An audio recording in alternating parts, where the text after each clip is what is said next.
कि मेरी कलम अब कमज़ोर होने लगी है। यह अब मोहब्बत के बारे में लिखने लगी है। कभी वक्त था यह कलम कुछ और लिखती थी, आज ये कुछ और ही लिखने लगी है।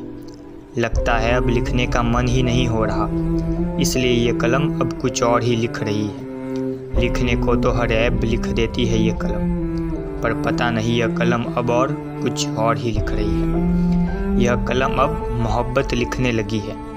यह कलम अब आशिकों के बारे में लिखने लगी है। कभी सराहना देती है कलम मोहब्बत को, कभी ये कलम मोहब्बत को गुनहगार बता देती है। सच में अब लगता है कलम कुछ और ही लिखने लगी है। यह कलम कभी लिखती है पहाड़ी घाटियों के बारे में, यह कलम कभी कुछ और ही लिखती है।